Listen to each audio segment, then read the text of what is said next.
انسان کی طبیعت اسے قطعاً برداشت نہیں کرے گی، وہ پورا پھینک دے گا۔ میں ایک مثال دے رہا ہوں، صرف کسی بھی خراب چیز کے شامل ہونے کے بعد نتیجہ کیا نکلتا ہے۔ اللہ تبارک و تعالیٰ بہت خوددار، بہت غیرت مند ہے، وہ قطعاً اس بات کو برداشت کرتا ہی نہیں ہے کہ اس کی عبادت میں کسی غیر کو شامل کیا جائے۔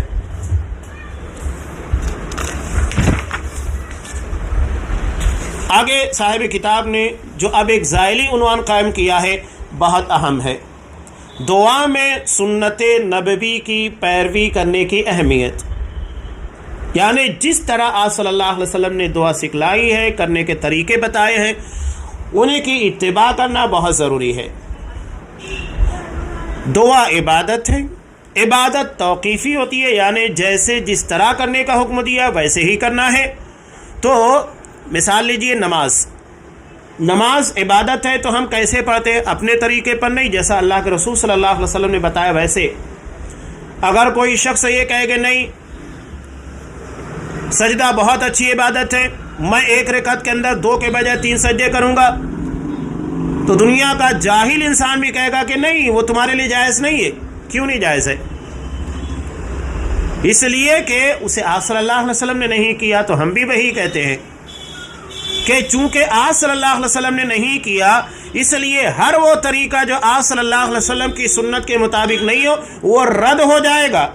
اب یہاں تو لوگ ایک سجدہ چھوڑ دیجئے، پوری عبادت ابھی شب معراج گزاری گئی، جو کہ صحیح سند سے 27 رجب کو ثابت ہی نہیں ہے۔ ان میں لوگوں نے ایک جو چیز ثابت نہیں ہے، معراج اللہ کے رسول صلی اللہ علیہ وسلم کو کرایا گیا، اسراء معراج دونوں چیزیں یہ برحق ہے، لیکن کس تاریخ کو اس کے بارے میں کوئی صحیح روایت ہمیں نہیں ملتی ہے۔ بس اتنا ہے کہ ہجرت سے کچھ پہلے آپ صلی اللہ علیہ وسلم کو معراج کرایا گیا۔ لیکن سوال یہ پیدا ہوتا ہے کہ معراج تو برحق ہے، لیکن اس رات میں عبادت کرنا یہ کہاں سے آ گیا؟ کوئی صلاۃ الفیہ ہزاری نماز پڑھ رہا ہے، کوئی اس میں الگ الگ طریقے ایجاد کیا ہوا ہے نماز کے پڑھنے کے۔ جب ایک رکعت میں 2 کے بجائے 3 سجدے نہیں ہو سکتے، ایک رکوع کے بجائے 2 یا 3 رکوع نہیں کی جا سکتی ہے، بلکہ آگے بڑھ کر اور چیز نبی کریم صلی اللہ علیہ وسلم نے کہا کہ نہیت ان اتلو القرآن ساجدا و راکعا، کہ مجھے رکوع اور سجدے کی حالت میں قرآن مجید کی تلاوت سے روک دیا گیا ہے۔ اب اگر کوئی شخص رکوع میں سجدے میں قرآن مجید پڑھتا ہے وہ بھی غلط، حالانکہ وہ قرآن پڑھ رہا ہے، لیکن رکوع میں جانے کے بعد، سجدے میں جانے کے بعد نبی کی سنت کے خلاف ہونے کی وجہ سے وہ رد ہو جائے گا۔ اب وہاں یہ نہیں دیکھا جائے گا کہ آپ نے سجدہ کیا، قرآن مجید کی تلاوت کی، آپ کو بہت زیادہ اجر ملے گا اس لیے کہ آپ نے سجدے جیسی عبادت میں قرآن پڑھا، نہیں، نہ سجدہ قبول ہوگا نہ قرآن کی تلاوت قبول ہوگی۔ کیوں نہیں ہوگی؟ اس لیے کہ وہاں اللہ کے رسول صلی اللہ علیہ وسلم کی سنت سے مخالفت پائی جا رہی ہے۔ اصل چیز یہ ہے۔ تو اگر ہم یہ کہتے ہیں قرآن مجید کی تلاوت کرنا قرآن خوانی کے نام پر، کسی اور کو بخشنے کے نام کے پر، وہ بھی غلط۔ یہاں تو لوگ ایکسٹرا رکھے رہتے ہیں، میرا اتنا قرآن پڑھا ہوا رکھا ہوا ہے، جیسا کہ بینک بیلنس ہے، آپ فٹ سے کسی بھی نمبر کے پر ٹرانسفر کر دے، ایک قرآن پڑھا کسی کو بھی بخش دیا۔ سوال یہ پیدا ہوتا ہے کہ آپ کا وہ قرآن پڑھنا قبول ہوا ہے کہ نہیں ہوا ہے؟ آپ کو پتا ہے؟ پہلے یہ ثابت کرو۔ ثابت ہی نہیں کر سکتے، تو جب ثابت نہیں کر سکتے کہ وہ چیز قبول ہوئی کہ نہیں ہوئی، تو کسی کو بخشنا یہ کہاں سے آ گیا؟ قرآن تو صاف کہتا ہے لا یکلف نفسا الا وسعها، کوئی کسی کا بوجھ اٹھانے والا نہیں ہے۔ عبادات جو کہ بدنی ہوتی ہیں، ان عبادتوں کو کسی غیر کی طرف یا ان کے ثواب کو ٹرانسفر نہیں کیا جا سکتا، جتنا ثابت ہے اتنا ہی کرنا ہے۔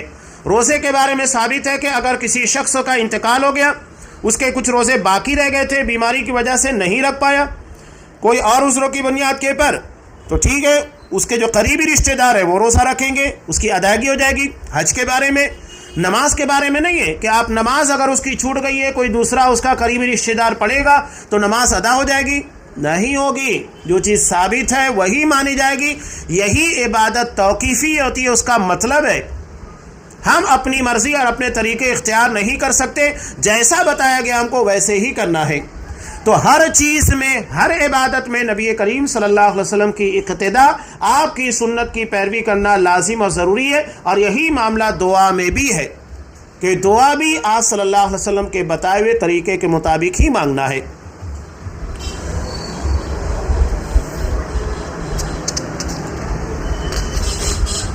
یہاں صاحب کتاب نے ایک روایت کو ایک آیت کو نقل کیا ہے کہ وَأَنَّ الْمَسَاجِدَ لِلَّهِ فَلَا تَدْعُوا مَعَ اللَّهِ أَحَدًا، مسجدیں صرف اللہ کے لیے ہیں، اللہ کے ساتھ کسی غیر کو مت پکارو۔ اب یہاں غیر کو پکارنے کا مطلب یہ ہے کہ ایک تو چیز ہے کہ اللہ کے علاوہ غیر اللہ کو، دوسرا یہ کہ اللہ کے رسول کے طریقے کے علاوہ دوسرے کے طریقے کو فالو بھی نہیں کرنا ہے کہ کسی اور نے کوئی طریقہ بتا دیا، پوری تفصیل آگے آ رہی ہے۔ چنانچہ یہاں فضیل بن عیاض رحمہ اللہ کا قول ہے، وہ فرماتے ہیں کہ عبادت اللہ کے لیے خالص اور درست ہونا ضروری ہے۔ خالص اور درست، تو یہ دو شرطیں۔ خالص کا مطلب یہ کہ نیت صرف اللہ تبارک و تعالیٰ کی رضا ہو، صرف اللہ سے مانگنا مقصود ہو، اور درست کا مطلب یہ کہ آپ صلی اللہ علیہ وسلم کی سنت کے مطابق ہو۔ دونوں چیزیں ضروری، یعنی اندرونی طور کے پر نیت صحیح ہونا چاہیے اور ظاہری اعتبار سے طریقہ صحیح ہونا چاہیے۔ تو ان سے سوال کیا گیا کہ اخلاص اور درستگی سے مراد کیا ہے؟ تو انہوں نے کہا کہ اگر عمل خالص اللہ کے لیے ہو لیکن درست نہ ہو تو قبول نہیں ہوتا۔ ایک آسان سی مثال، اگر کوئی شخص بغیر وضو کے نماز ادا کرے، تہجد ہی پڑھنے لگ جائے، تو کیا اس کی نماز ادا ہو جائے گی؟ نہیں ہوگی، اس لیے کہ اس نے جو بنیادی شرط تھی طہارت کی، وضو وہی نہیں بنایا۔ تو یہ شرط ضروری ہے، اقتدا اگر نہیں پائی گئی بات ختم ہو گئی۔ اگر کسی شخص نے نماز ادا کی 4 رکعت، اس نے پہلی رکعت کے اندر تشہد کیا، دوسری میں نہیں کیا، تیسری میں کیا، چوتھی میں نہیں کیا، ڈائریکٹ سلام پھیر دیا، تشہد تو دونوں پایا جا رہا ہے لیکن طریقے میں مخالفت پائی جا رہی ہے، اس لیے وہ نماز قبول نہیں ہوگی۔ وہی یہاں پر بیان کر رہے ہیں کہ عمل اگر خالص اللہ کے لیے ہو، دل میں نیت صاف ہو، صرف اللہ کی رضا مقصود ہو، لیکن طریقہ صحیح نہیں ہے، تو پھر بات ختم ہو جاتی ہے، بگڑ جاتی ہے۔ اور اگر عمل درست ہو لیکن اخلاص نہ ہو، تب بھی اللہ کے یہاں پر وہ چیز قبول نہیں ہوتی ہے۔ دونوں ضروری ہے کہ آپ کی نیت صحیح ہو اور عمل بھی صحیح ہونا چاہیے۔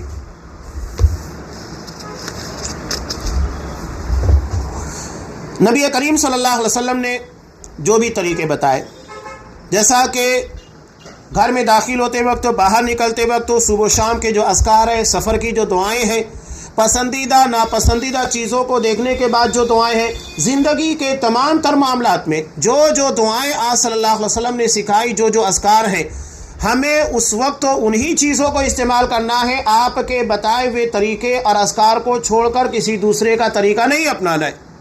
وہی بتانا مقصود ہے جو صاحب کتاب نے یہاں پر بیان کیا ہے۔ یہاں شیخ الاسلام ابن تیمیہ رحمۃ اللہ علیہ کا بہت پیارا قول ہے، انہوں نے نقل کیا ہے۔ یہ کہتے ہیں کہ بے شک دعائیں اور اذکار سب سے افضل عبادت ہے۔ اس سے پہلے بھی یہ روایت گزر چکی ہے کہ اللہ تبارک و تعالیٰ کے نزدیک دعا سے زیادہ قابل تکریم، باعزت، عزت کے قابل کوئی اور چیز نہیں ہے، صرف دعا ہی سب سے زیادہ اللہ تبارک و تعالیٰ کے یہاں پر قابل تکریم ہے۔ وہی یہاں پر بیان کر رہے ہیں کہ بے شک دعائیں اور اذکار سب سے افضل عبادت ہے، اور عبادات کا دار و مدار توقف اور اتباع پر ہے، نہ کہ خواہشات اور بدعات پر۔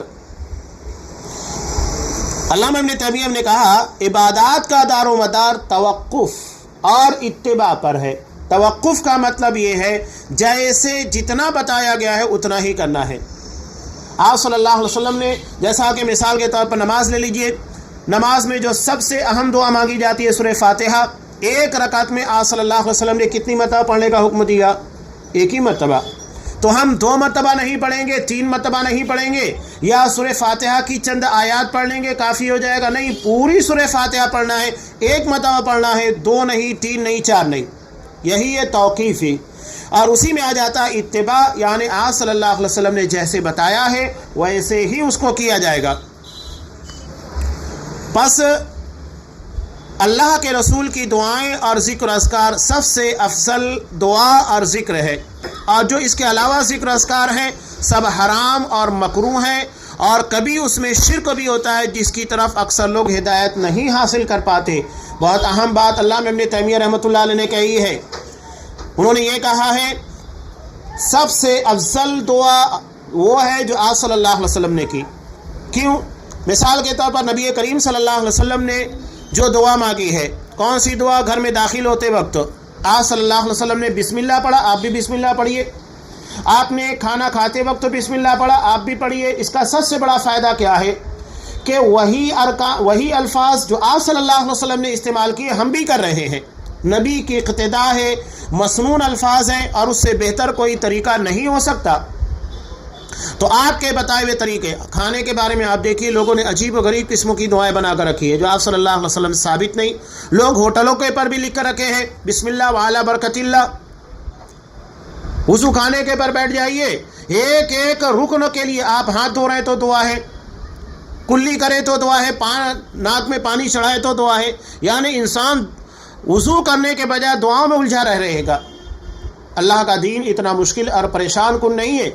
آپ صلی اللہ علیہ وسلم نے بسم اللہ کہہ کر وضو بنایا اور بیچ میں کوئی دعا نہیں مانگی، ڈائریکٹ آپ صلی اللہ علیہ وسلم نے خاتمے کے پر دعا مانگی ہے، بس بات ختم ہو جاتی ہے. اب یہ بیچ میں اتنا سارا اتی کرمن کہ انسان وضو بنانے میں جب دعاؤں کا خیال رکھے باقی ساری چیزیں بھول جائے، جبکہ آپ نے کہا کہ وضو میں اسباغ ہونا چاہیے. اسباغ کا مطلب یہ ہے جتنے اعضائے وضو ہیں انہیں اچھے طریقے سے دھونا تاکہ کہیں پر بال کے برابر بھی جگہ خشک نہ رہ جائے. ایک مرتبہ صلی اللہ علیہ وسلم نے صحابہ کو دیکھا کہ وہ تھوڑا جلد بازی میں وضو بنا کر جا رہے تھے تو ان کی ایڑیوں میں خشکی باقی رہ گئی تھی، پانی وہاں تک پہنچا نہیں تھا. یہاں پر بھی بہت سارے لوگ اپنے کوہنیوں کو، ہاتھوں کو دھوتے وقت اور پیر کو دھوتے وقت غلطی کرتے ہیں. دیکھ لیجئے کہیں ان کی کوہنیوں کے آس پاس کی جگہ خشک رہ جاتی ہے، کبھی پیر کے پیچھے حصے کی. تو دھیان دینا، اسباغ کا مطلب یہ ہے کہ پانی کو اعضائے وضو تک اچھے طریقے سے پہنچانا تاکہ کوئی جگہ خشک نہ رہ جائے. تو آپ نے کہا ویل للعقاب من النار، کہ ان ایڑیوں کے لیے ویل ہے، تباہی ہے، جہنم کی آگ ہے. اتنا سخت آپ صلی اللہ علیہ وسلم نے حکم دیا. کیوں؟ اس لیے کہ اسباغ کا حکم آپ صلی اللہ علیہ وسلم نے کہا اسباغ الوضوء علی المکارہ، تکالیف اور مشکلات کے باوجود بھی وضو مکمل کرنا. سخت سردی ہے اس کے بعد بھی آپ وضو مکمل کیجئے، یہی اسباغ ہے. خیر، بتانے کا مقصود یہ تھا کہ آپ نے جیسے بتایا ہے ویسے ہی کرنا ہے. دعا میں نہ تو کمی کی جائے گی، نہ زیادتی کی جائے گی، نہ الفاظ میں کسی طریقے کی تبدیلی کی جائے گی. دعا میں اس بات کا دھیان رہنا چاہیے. آگے ان مسائل کا تذکرہ آئے گا. ابھی ایک جگہ حضرت معاذ رضی اللہ تعالیٰ عنہ نے نبی کریم صلی اللہ علیہ وسلم نے جو دعا سکھائی اس میں رسول کی جگہ کے پر نبی کا لفظ استعمال کر لیا. تو اللہ کے رسول نے کہا کہ نہیں، رسول ہی پڑھو. اس سے معلوم ہوتا ہے کہ مسنون دعا میں الفاظ میں کمی بیشی یا تبدیلی جائز نہیں ہے. تو یہ اہم چیز ہے جو یہاں علامہ ابن تیمیہ کہہ رہے ہیں کہ سب سے افضل دعا جو ہے آپ صلی اللہ علیہ وسلم نے جو کی ہے وہی ہے. آپ نے جو کھانے کے وقت ہو، وضو کے وقت ہو، یا وضو کے بعد، کھانا کھانے کے بعد، قضاء حاجت، جو بھی سفر وغیرہ کی دعائیں آپ صلی اللہ علیہ وسلم نے سکھائی اس سے بہتر کوئی نہیں بتا سکتا تھا. اب یہ آگے جو کہہ رہے ہیں کہ اس کے علاوہ جو وہ حرام اور مکروہ ہے. اب یہاں مثال کے طور پر لیجئے کھانے کے وقت ہو، آپ صلی اللہ علیہ وسلم سے کتنا ثابت ہے؟ جب آپ صلی اللہ علیہ وسلم نے دیکھا کہ حضرت ام سلمہ رضی اللہ تعالیٰ عنہ کے جو بچے تھے ان کے شوہر کی وفات کے بعد، شہادت کے بعد، وہ نبی کریم صلی اللہ علیہ وسلم کے زیر پرورش آ گئے تھے، اس لیے کہ آپ صلی اللہ علیہ وسلم نے ام سلمہ سے نکاح کر لیا تھا. تو یہ کھانے کے وقت اپنے ہاتھ کو پوری پلیٹ میں گھمایا کرتے تھے. تب آپ صلی اللہ علیہ وسلم نے ان کو کہا بخاری کی روایت میں، یا غلام، اے میرے بچے، کل بیمینک، اپنے داہنے ہاتھ سے کھا، سم اللہ، اللہ کا نام لو یعنی صرف بسم اللہ پڑھو، اور اپنے آگے سے کھا وکل مما یلیک، جو تمہارے قریب ہے. 3 باتیں آپ صلی اللہ علیہ وسلم نے کہی، سم اللہ، وکل بیمینک، وکل مما یلیک. اللہ کا نام لو، داہنے ہاتھ سے کھاؤ اور اپنے قریب سے کھاؤ. یہ نہیں کہ پوری پلیٹ کے اندر ہاتھ گھماتے رہو. عرب میں عام طور سے جو برتن استعمال کیا جاتا ہے، آپ بھی دیکھیے ہمارے یہاں پر خاص طور سے جو تھالا ہوتا ہے، بڑی بڑی سینی ہوتی ہے، اس طرح کے برتن ہوتے ہیں اور ایک ہی سینی کے اندر 8-8 10-10 لوگ بیٹھ کر کھانا کھاتے ہیں، 4 لوگ 5 لوگ کھانا کھاتے ہیں. یہ ان کی تہذیب ہے. ہمارے یہاں پر چونکہ پلیٹ چھوٹی ہوتی ہے، 1 آدمی 2 آدمی مشکل سے اس میں کھانا کھاتے، تو اس میں وہ حکم نہیں ہوتا ہے. لیکن اگر کہیں پر یہ چیز ہے، یا یہ بھی ہوتا ہے کہ دستر کے پر کئی چیزیں موجود ہیں، تو پھر وہاں کھاتے وقت تو آداب کا لحاظ رکھنا چاہیے. یہ نہیں کہ آپ اٹھ کر کسی چیز کو اٹھا رہے ہوں. یہ کھانے کے وقت ایک بے ادبی ہے. مسلمان با ادب ہوتا ہے. کھانے کے وقت تو کہیں پر بھی ہو، ہر جگہ پر ہمیں طور طریقے بتائے گئے ہیں. آپ اٹھنے کے بجائے سامنے والے سے مطالبہ کر کے اس کو مانگ لیجئے اچھے انداز سے، تاکہ کھانے کے وقت بدنظمی نہ ہو سکے. تو آپ صلی اللہ علیہ وسلم نے جتنا بتایا اتنا. بسم اللہ کے علاوہ برکت اللہ ہم نہیں کہیں گے. بہت اچھا معنی ہوتا ہے کہ اللہ کے نام سے اللہ کی برکت کے پر، لیکن ہم اس کو نہیں استعمال کریں گے. کیوں نہیں؟ اس لیے کہ اللہ کے رسول کی سنت آپ کا طریقہ نہیں ہے. وہی آپ بیان کر رہے ہیں کہ حرام اور مکروہ ہے، اس کو ہم استعمال نہیں کریں گے. جو آپ صلی اللہ علیہ وسلم ثابت نہیں، چاہے وضو کے وقتوں میں جو دعائیں شامل کر دی گئی ہو، کھانے کے وقت شامل کر دی گئی ہو، یا کھانے کے بعد مشہور دعا ہے جو ثابت نہیں ہے، الحمدللہ الذی اطعمنا وسقانا وجعلنا من المسلمین، نہیں. جو چیز ثابت ہے آپ وہی پڑھیے. الحمدللہ الذی اطعمنی ھذا ورزقنیہ من غیر حول منی ولا قوہ، ترمذی کی صحیح روایت، کھانا کھانے کے بعد کی دعا. آگے کہہ رہے اور کبھی اس میں شرک بھی ہوتا ہے. بعض دعائیں کبھی آپ دیکھیے کسی مشکل اور پریشانی کے لیے کسی عالم کے پاس آپ چلے گئے، وہ کہتا ہے کہ مجرب دعا ہے، بہت آزمودہ ہے، اس دعا کو کرنے کی وجہ سے مشکلات دور ہوتی ہے، اولاد نہیں ہے تو اولاد ہو جاتی ہے، زندگی کی مشکلات پریشانیاں دور ہوتی ہے، کاروبار میں ترقی ہوتی ہے، برکت ہوتی ہے. جب اس دعا کو آپ عربی نہیں جانتے ہیں، دعا لے لیے جو کہ آپ صلی اللہ علیہ وسلم ثابت نہیں. اور آپ صلی اللہ علیہ وسلم سے جو ثابت دعا ہے ناممکن ہے، یہ ہو ہی نہیں سکتا کہ اس میں شرک پایا جائے. یہ وہ دعائیں ہیں جو لوگوں نے اپنی طرف سے بنایا، اب اس میں شامل کر دیتے ہیں نبی کے صدقے اور طفیل میں، عربی دعا کے اندر بجاہ نبی کا، کہ تیرے نبی کے جا اور مرتبے صدقے طفیل میں اس کو قبول فرما. یا دعا میں اور کچھ شرکی الفاظ شامل کر دیے جاتے ہیں. وہی آپ بیان کر رہے ہیں کہ اور کبھی اس میں شرک بھی ہوتا ہے، جس کی طرف اکثر لوگ ہدایت نہیں پاتے. انہیں پتہ ہی نہیں ہوتا ہے، بس عربی لے کر پڑھنے لگ گئے، اور انہیں کیا پتہ ہے کہ دعا کے اندر شرک ہے. تو یہ خطرناک چیز ہے. اس لیے مسنون دعاؤں کا لحاظ کرنا چاہیے. وہ دعائیں جو آپ صلی اللہ علیہ وسلم سے ثابت ہیں، جو قرآن میں مذکور ہے، اس سے بہتر کوئی دعا ہماری مشکلات، پریشانی، خوشحالی، برکت کے لیے کوئی نہیں ہو سکتی ہے. آگے بیان کرتے ہیں علامہ ابن تیمیہ کا قول کہ کسی کے لیے جائز نہیں کہ وہ لوگوں کے لیے ایسی دعائیں اور ذکر اذکار کو رائج کرے جو مسنون اور جائز نہ ہو. کسی کے لیے نہیں، نہ کسی فقیہ، نہ عالم، نہ بزرگ، نہ مفتی. آپ صلی اللہ علیہ وسلم سے جو دعا ثابت ہے، جو ذکر اذکار ثابت ہے، وہی کرنا ہے. آج آپ دیکھ لیجئے، مارکیٹ میں چلے جائیے، ایسے اوراد اور ایسے وظائف لکھے ہوئے ہیں کہ آپ کو کہیں نہیں ملیں گے، اور لوگوں کو دے دیے گئے کہ آپ اس کو صبح پڑھیے، شام کو پڑھیے، اس کے اندر پڑھیے. اور بعض مرتبہ یہ بھی ہوتا ہے کہ صرف اللہ کا ایک نام، کوئی کہتا ہے کہ بس اللہ اللہ اللہ. کیا مطلب ہے؟ صرف آپ اللہ اللہ کر رہے ہیں، اس کا مطلب کیا ہے؟ قرآن میں یا حدیث میں کہیں پر بھی ذکر آپ کو مفرد نہیں ملے گا، یعنی صرف کسی نام کو، یا اللہ کو آپ صرف کہیں یا رحمان یا رحمان یا رحمان. مطلب کیا ہے؟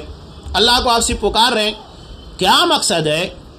اگر آپ کسی آدمی کے سامنے جا کر کھڑے ہو جائیں اور اس کا نام صرف لیتے رہے تو اس سے کیا ہوگا؟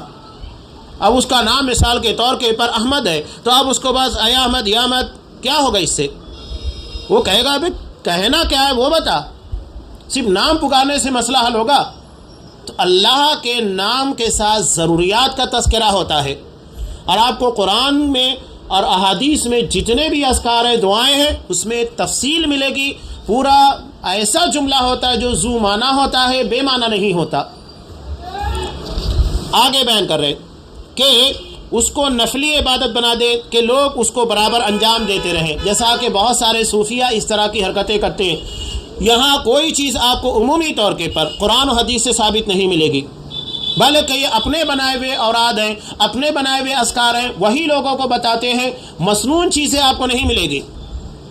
اور یہاں پر یہ بھی چیز ہے، ابھی مثال کے طور پر شب معراج گزری، یا آگے شب برات جو کہ ایک شیعہ رات ہے، اہل سنت والجماعت سے بیزاری نفرت کا اظہار جس میں کیا جاتا ہے، اس میں بھی لوگ عبادتیں طے کر دیتے ہیں کہ آپ کو 50 مرتبہ 100 مرتبہ قل اللہ احد پڑھنا ہے۔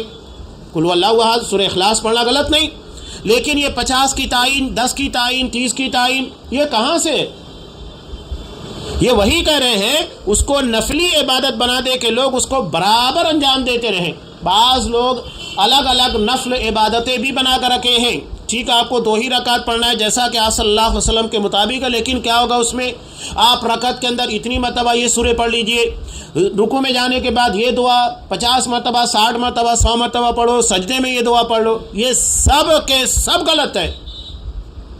وہی یہاں پر علامہ ابن تیمیہ کہہ رہے ہیں اس کو نفلی عبادت بنا دے کہ لوگ اس کو برابر انجام دیتے رہیں، جیسا کہ وہ 5 وقتوں کی نمازوں کو برابر ادا کرتے ہیں، بلکہ یہ بدعت ہے جس کی اللہ نے اجازت نہیں دی ہے۔ یہ آپ دیکھ لیجئے گا، میں خود اپنے نظروں سے ان چیزوں کا مشاہدہ کیوں اس لیے کہہ رہا ہوں کہ بریلویوں کے یہاں پر، بدعتیوں کے یہاں پر نماز جمعہ ادا کرنے کے بعد کعبۃ اللہ سے تھوڑا سا ہٹ کر داہنی جانب مڑ کر جو نماز ادا کی جاتی ہے جسے صلاۃ غوثیہ یا کوئی اور نام دیا جاتا ہے، وہ بغداد کی طرف قبلہ رو ہو کر پڑھی جاتی ہے۔ سوچئے کتنا عظیم جرم، اللہ کے گھر میں جو کہ توحید کا مرکز ہے وہاں پر شرک، اللہ کے علاوہ غیر اللہ کی طرف شیطان تھوڑی دیر میں پھیر دے رہا ہے آپ کو۔ ابھی آپ نے اللہ کی عبادت کی نہیں کہ آپ نے غیر اللہ کی عبادت کی، اور اسی جگہ مرکز توحید میں مسجد میں، اس کے بارے میں جیسا کہ پیچھے آیت بھی گزری وَأَنَّ الْمَسَاجِدَ لِلَّهِ، مسجدیں صرف اللہ کے لیے ہے، فَلَا تَدْعُوا مَعَ اللَّهِ أَحَدًا، اللہ کے ساتھ کسی غیر کو مت پکارو۔ تو یہ کیا ہے؟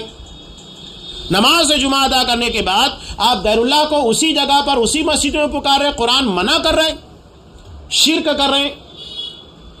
وہی چیز ہے جو یہاں پر علامہ ابن تیمیہ رحمۃ اللہ علیہ نے بیان کی۔ اس کے برخلاف کبھی بھی آدمی جس کے ذریعے دعا کرتا ہے لیکن اس کو لوگ سنت و طریقہ نہیں بناتا اور اسے اس کے حرام ہونے کے بارے میں پورے جسم کے ساتھ یہ معلوم بھی نہیں ہوتا ہے کہ وہ حرام معنی پر مشتمل ہے۔ جو دعائیں ہم دیکھتے ہیں خاص طور کے پر لوگوں کو بتا دی جاتی ہے، آپ مشکلات کے اندر ہے، پریشانی ہے یا کسی بیماری کے اندر، آپ نے بہت مرتبہ سنا ہوگا، بلکہ یہ چیزیں آپ کو کتابوں کے اندر لکھی ہوئی ملتی بھی ہے۔ قرآن کی آیتوں کو نعوذ باللہ عورتوں کی ران کے پر، کہیں پیٹ کے پر لکھنے کا، یہ کہاں سے؟ قرآن کی اتنی بے حرمتی۔ وہی بتایا جا رہا ہے کہ وہ یہ تو ہے قرآن کو لکھ دیا گیا، کہیں پر حرام معنی پر مشتمل ہوتا ہے۔ میں نے رافضیوں کی مثال دی جہاں پر شعر میں کھلے طور پر کہا جا رہا ہے نادی علی مظہر العجائب، کہ حضرت علی کو پکارو، وہ عجائب کو ظاہر کرنے والے، یعنی جو چیز تمہیں نہیں سمجھ میں آتی وہ کر دیں گے، حیرت انگیز کام کرنے والے۔ تجد عون لک فی النوائب، مشکلات میں تمہیں مدد کرتا ہوا پاؤ گے۔ تو یہ حرام معنی پر مشتمل ہے، لیکن اس میں حرام معنی موجود ہوتا ہے۔ غور کریں گے معنی اور مفاہیم کو۔ سب سے پہلی بات ہے کہ اگر وہ اچھے الفاظ پر مشتمل ہے، جیسا کہ کھانے کے وقت تو دعا ہے کہ بسم اللہ وعلی برکت اللہ، بہت اچھے معنی پر مشتمل ہے، اللہ کے نام سے، اس کی برکتوں پر، لیکن نہیں، ہم اسے استعمال نہیں کریں گے۔ کیوں؟ اس لیے کہ وہ ثابت ہے ہی نہیں۔ جب ثابت ہی نہیں ہے تو پڑھیں گے کیوں؟ اور دوسری بات یہ کہ معنی ہی اس کے اندر حرام ہو، یعنی شرکیہ ہو یا کوئی شریعت کے خلاف معنی پایا جاتا ہے، تو یہ گناہ پر گناہ ہے۔ ایک تو آپ صلی اللہ علیہ وسلم کی مسنون دعاؤں کا اہتمام نہ کرنا، اور دوسرے یہ کہ حرام معنی کے پر مشتمل دعاؤں کا اہتمام کرنا، دونوں غلط، اور انسان کو اس کا شعور بھی نہیں ہوتا۔ عمومی طور پر جاہل طبقہ عوام کا جو ہوتا ہے اس کے بارے میں دھیان نہیں دیتا اور پھر معاملہ بگڑ جاتا ہے۔ اسی طرح ضرورت کے وقت انسان کچھ دعاؤں کے ذریعے دعا کرتا ہے اور اس وقت اس کے لیے کھل جاتی ہے، اور غیر شرعی ورد اور اذکار کا اہتمام کرنا شریعت میں منع ہے، اس لیے کہ شرعی دعائیں اور اذکار میں صحیح اور بلند و اعلیٰ مقاصد و مطالب ہوتے ہیں، اور شرعی اذکار کو چھوڑ کر بدعتی اذکار، ذکر و اذکار کو صرف جاہل اور سرکش انسان ہی اختیار کرتا ہے۔ یہ مجموع الفتاویٰ کی عبارت ہے، علامہ ابن تیمیہ رحمۃ اللہ علیہ کا قول۔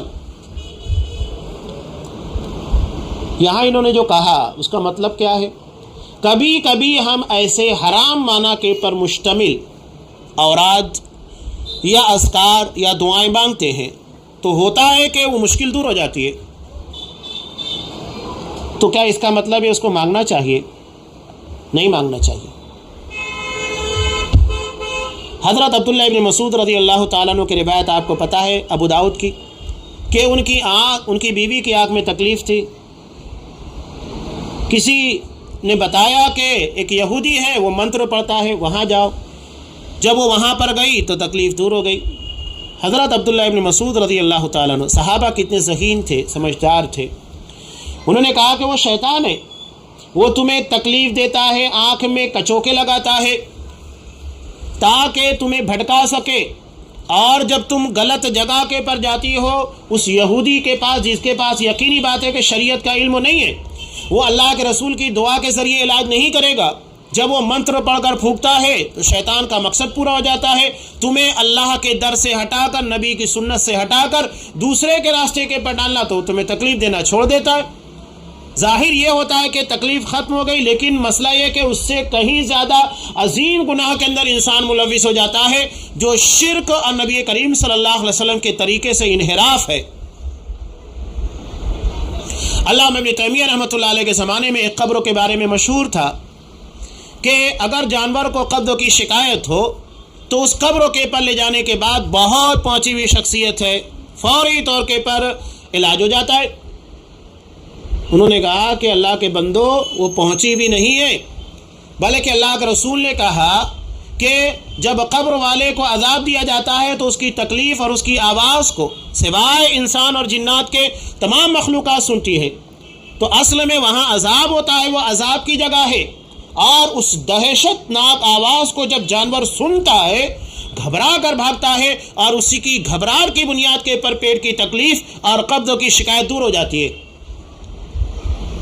انسان اپنی زندگی میں دیکھے، بہت سارے لوگ جب بہت زیادہ گھبرا جاتے ہیں، بہت زیادہ ڈر اور خوف مسلط ہو جاتا ہے، تو کبھی ان کی پیشاب خطا ہو جاتی ہے تو کبھی قضائے حاجت ہو جاتی ہے، ڈر اور خوف کی بنیاد پر. تو وہ عذاب کی آواز بہت بھیانک ہوتی ہے، وہ صرف جانور سنتا ہے، انسان اور جنات نہیں، اس کی بنیاد کے پر.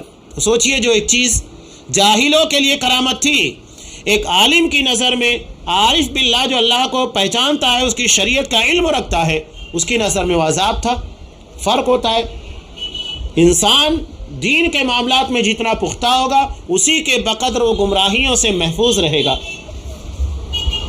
آگے انہوں نے علامہ ابن تیمیہ رحمۃ اللہ علیہ کے قول کو نقل کیا کہ لوگوں میں سب سے برا شخص وہ ہے جو اللہ کے نبی کی معصور اور آپ سے ثابت شدہ دعاؤں کو چھوڑ کر کسی شیخ یا پیر کی دعاؤں کا اہتمام کرتا ہے. یہ مارکیٹ میں آپ کو جو کتابیں ملتی ہے پنج سورہ کے نام کے پر یا اوراد اور وظائف کے نام کے پر، کیا ہوتا ہے اس کے اندر عمومی طور پر یہی ہوتا ہے کہ آپ دیکھ لیجئے گا کچھ مسنون چیزوں کو شامل کر کے باقی تمام چیزیں غیر مسنون طریقے سے شامل کر دی جاتی ہے. اکثریت یہ چیز کی ہے. یہی وجہ ہے کہ ہم نے جو اہتمام کیا صبح شام کے اذکار یا دیگر دعاؤں کے بارے میں، تو خصوصی طور کے پر، اور یہ جو فقہ الادعیہ والاذکار اس درس کے سلسلے کو شروع کرنے کا مقصد بھی یہی ہے کہ دعا جیسی اہم عبادت کے معاملے میں ہم گمراہی کا شکار نہ ہو، اس لیے کہ دعا سے انسانی زندگی میں جگہ جگہ کے پر سابقہ ہوتا ہے. آپ کھانے کے لیے بیٹھیں گے تو دعا ہے، قضاء حاجت کے لیے دعا ہے، گھر میں داخل ہونے کے لیے دعا، مسجد کے لیے، سفر کے لیے، ہر چیز کے لیے دعا ہے. زندگی کا کوئی شعبہ اس سے خالی نہیں ہے.